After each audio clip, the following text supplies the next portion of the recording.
Randstad India Talent Pod, leading the human forward way.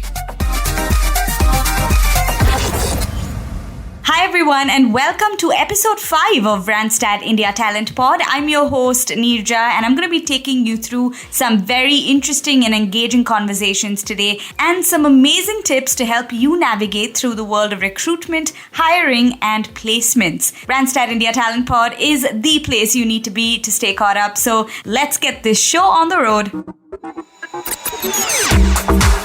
You're tuned in to the Randstad India Talent Pod. All things Randstad in one place. Now, in today's world, diversity and inclusion are more than just cultural issues, right? They are also very important to understand when it comes to making a great first impression. Having the proper resources and skills to communicate with others about your expertise will help make a great first impression. To talk to us more about this, we have with us today the very charismatic and inspiring Chief People Officer, Randstad India, Anjali Raghuvanshi. Anjali has been instrumental in driving conversations around equity, diversity and inclusion and building an inclusive workplace at Randstad India. She's the perfect guest to have on our show to discuss inclusivity. So let's give a big warm Randstad India Talent Pod welcome to Anjali. Thank you so much for joining us today. Thank you, Neerja. Anjali, today the importance of diversity and multiculturalism is evidenced by the increasing number of people asking about it, right? More and more questions, people want to understand it better. While it's not an exact science, asking about these things, asking about diversity can definitely help you connect with potential clients and colleagues. Do you agree with this? Thank you for asking that question, Neerja, because yes, of course, it's something which is being most spoken now. And I think while there's a lot spoken in terms of what organizations can do, I think very less is spoken in terms of how individuals can really look at this and how they can prepare themselves for something like this, especially if they are looking at an organization that's very serious about its ED&I imperatives, right? So keeping that in mind, I think definitely it's something that as a candidate you must be prepared for. And I'll take a slight deviation from just the ED&I. I think it's also about if you look at any team and if you look at what we've been taught over a period of years in terms of how to build a team, all of us as leaders have been spoken about that it should be a diverse team. We should never build a clone of ourselves, right? It never brings a great perspective, never brings creativity to the table if you have everybody who looks like you, thinks like you. Even if you are somebody who's thinking you are not probably a champ of ED&I and you think, okay, why do I have to think about these? You still have to think about this, because if you're not going to be respectful of different perspectives within the team, the likelihood that you'll actually settle in the team quicker and be accepted by everyone else in the team is going to be very less. So I think from that perspective alone, everybody has to think about that. How do they come across when they are being interviewed by an organization? Are you coming across as someone who is inclusive, or are you coming across as somebody who's going to have a lot of reservations about what's being spoken and what the organization is doing?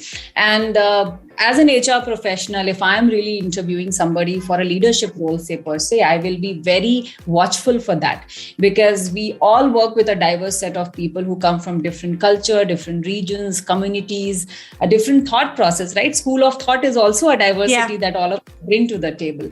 And if you are going to be very defensive about what you do and how you want things to be done, then I'm a little bit worried about the culture that I'm creating within the organization. And more organizations are focusing about not just the culture fit, they are focusing on culture add.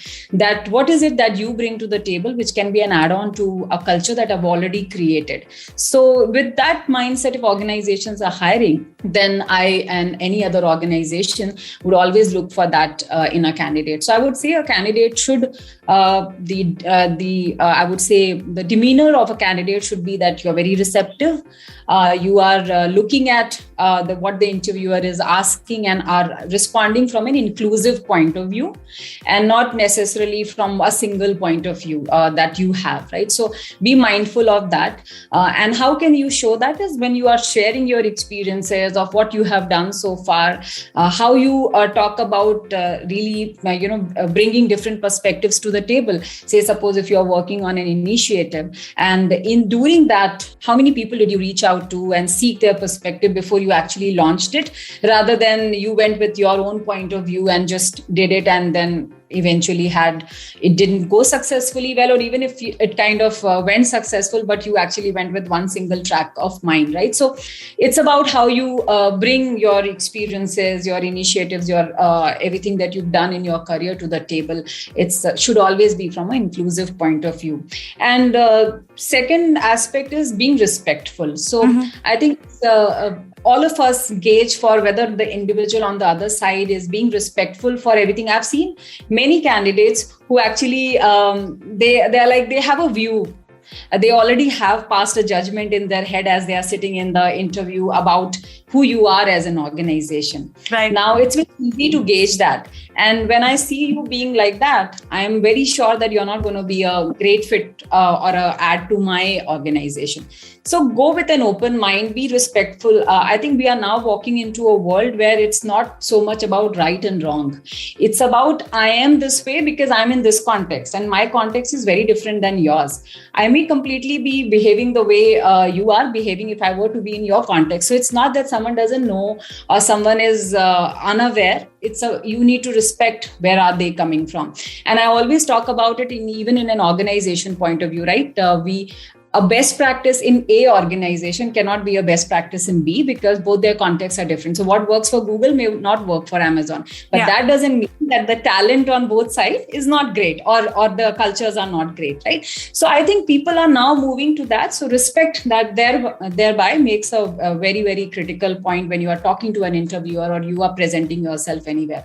So have an inclusive point of view, be respectful towards the organization, and also the organization that you're leaving behind. That also tells a lot about who you are, right? So you may have differences, but at the same time, that difference has to be from the stance of respect. I think that makes you come as across as someone who has diversity, who has respect, who is an inclusive human being, and will only bring more camaraderie into the team rather than more conflicts within the team you're working in. So I think these are some of the things that you can showcase as a candidate, in my view, in an interview. Amazing. Very well said, Anjali. And, be open, be willing to adapt to, the culture that you may be stepping into, and also be respectful, because a lot of times you do see, even in an interview, it's so easy to gauge when somebody's talking about their previous employer, they can come across as disrespectful and, in a way to sort of put them above the organization. And it's very important to be respectful, like you said. Absolutely. Now, employers today desire that competitive edge, right? That comes from a workforce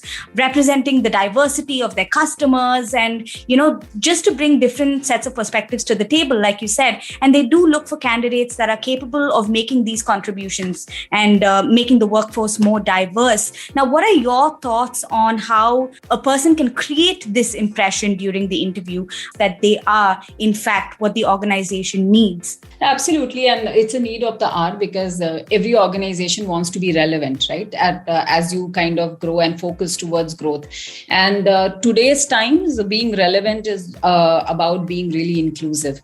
Because if you are not, and we are seeing more and more examples of retail organizations really, especially in the cosmetics world, employing a lot of transgenders, because they've realized that there is so much from a sales point of view, the capabilities that they bring to the table. And also by having them, you are actually catering to a larger market pool. You're not just restricted to a certain community. So diversity is not just something which is a feel-good factor today. It is a lot about really about business outcomes as well. So yes, employers are extremely serious. And so candidates have to also look at their stance during interviews to be specially hired in organizations that are being very, very serious about their culture, the diversity in their culture, and how they want to build it. And think about an organization that's very focused on this.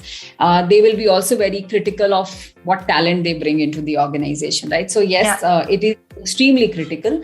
And what is it that candidates can do to ensure that organizations see that they have that those competencies in them, which makes them a much more diverse candidate for them? So I would say, first of all, as I was saying even earlier, it's about the variety of experience that you bring. So one is your own experience has to be varied. So I would say, as a candidate, you should focus on that you are not getting too siloed in doing just one thing, because the more you are just doing one repetitive sort of work, then you are not your own thinking is not a diverse thinking. So are you coming across as somebody who thinks diverse, who is capable of moving from one to the other kind of initiatives? And that's why more and more employers are talking also about workforce agility. You actually add on to the agility of your organization by just being so diverse in your own thinking. So showcase a diverse thinking in your interviewing as well, that you can think not just in one track but multiple tracks, and you do have, and you're very well read as well, right? Because that's also diversity, that you're so your knowledge is not just in one bracket but is kind of spread across the domain and all of that. So that's one. So thinking, your knowledge, your awareness as a candidate that you bring to the table just shows that you know so much, and so you do have diversity of thinking. You are not just one single track person. Then, as I was speaking even earlier, it's about what is being diverse at work. Let's think about that for a moment. When I bring you, with us as an organization, what is it that I'm expecting you to do? It's about, when you create an experience, say you are either in marketing or in HR or any other business or function, or if you are business facing and you are catering to a customer or a client base, if you are not thinking wise, you are not a diverse person, you will never be able to design an experience that caters to everybody or caters to the different segments out there. You will be just thinking in one particular way. So when I'm designing, say, an experience within HR, I cannot just think about only one business, one function. I have to think about multi-generational workforce, different communities, different cultures. And how do I design an experience that kind of caters to all? And that cannot happen unless I really am somebody who's very diverse in my own thinking. Yeah. Then comes the point of inclusion. I cannot exclude a certain segment, from whatever I'm doing. Then I'm again being blindsided and I have no clarity of what I am doing. So I would say that bring all of these elements as you are explaining about what you have done so far in your work life, how your experiences have been. So bring diversity of thought, bring inclusive point of view, and which is also your multiple stakeholder management, for instance, that you are doing. It is an inclusive point of view because you are including everybody in things that you are doing. I have seen many initiatives fail because people think, okay, 1, 2, 3 people are most important people I've included and rest are not included. But people these days want to be part of a movement. If you exclude, you will eventually fail. So I always focus on, when people are as candidates interviewing, that how much do you go beyond and really bring most people onto change management? People think it's too much work. But to me, just keeping people informed makes people come on board and they are with you, they are supporting you. It actually brings a lot of value to the organization. So don't hesitate in being inclusive. Don't think I don't need marketing in this meeting, or I don't need finance in this meeting. By just bringing them on board, you're gaining so much. It might be a 5 minutes of your time, but it is the entire success of the entire movement that depends on some of these people being your influencers, being the ones who go and speak for your initiative. So I think it brings so much value to an organization when you are somebody who goes beyond and thinks beyond and not just gets restricted by a certain thought process. So diversity of thinking, knowledge, inclusive, respectful. I always feel, what is ED&I in today's time? It's nothing but treating one human as you would treat yourself and respecting them. Then no matter how much diversity is out there, you will never fail. Because your basic foundation of respect is there everywhere. So are you coming out as that, as a candidate to your employer, or are you coming out as somebody who who's never going to be, respectful for that. And we talk about empathy, we talk about compassion in action in today's world, especially post the pandemic, keeping mental well-being, etc. in mind. So as a leader, if you don't bring this, then you are not going to be a successful hire for me. And that can only come if you are actually somebody who is who has a diverse mindset. Yeah. So I would say diversity is a mindset, and it should have inclusion, respect, humanity as tenets. And as long as you keep this foundation in mind, there's a huge likelihood that you will always turn out to be a diverse candidate to an employer. So focus on that and keep that in mind as you are speaking. Especially also do a lot of research on your employer and see whether how much are they speaking about ED&I as an imperative, as their intent. And if that organization is speaking a lot, then they're definitely going to see that in you as a candidate. And especially if you are applying for a leadership role, because nobody would want to risk that as an organization. So do that research and understand how they are and how much value would this bring to them as an employer. So I think these things, if candidates keep in mind, most likely you will pass through the test of the employer. Wonderful. Such wonderful perspectives there, Anjali. And I also love how you said diversity and inclusion isn't just about having it for the sake of ethics and culture anymore. It makes the business better. It actually does, which is what we should all be taking away. Anjali, if this was, a video interview, we would all be giving you a standing ovation. Thank you so much for bringing your wonderful thoughts to Randstad India Talent Pod. It's been an absolute pleasure speaking with you. Pleasure is all mine, Neerja. Thank you so much. You're listening to the Randstad India Talent Pod, where fun meets work. Well, those were some incredible tips from Anjali Raghuvanshi, CPO Randstad India, on how you can create an impression during an interview that you are capable of contributing to a diverse workforce. This is particularly helpful because recruiters are always eager to know whether candidates see anything beyond the compelling work opportunity and perks that motivate them. So, when asked, why do you believe diversity and inclusion are important in an interview? Here are a couple of tips to keep in mind before answering. Diversity, equity, and inclusion have far broader connotations than we think. Ensure you learn and understand the meaning of each word. When discussing your dedication to diversity, be sincere. When questioned about diversity, talk about your direct encounters with people from other backgrounds. And finally, this is an important one, instead of claiming you cannot perceive color, talk about the importance of honoring diverse cultures and sharing what you've learned from them. You're listening to the Randstad India Talent Pod, where fun meets work. Okay, everybody, now it's time for our this or that poll. Now, as I always do, I'm going to ask you all a question, and this question will also be posted on the Randstad India LinkedIn page. So follow us if you haven't already and participate in our fun poll. Now, here's the question. According to you, what's the one common thing about all successful people? Is it A, hard work and dedication, B, luck, C, talent and skills, D, great ideas, or E, openness? Let us know what you think. You're tuned in to the Randstad India Talent Pod. All things Randstad in one place.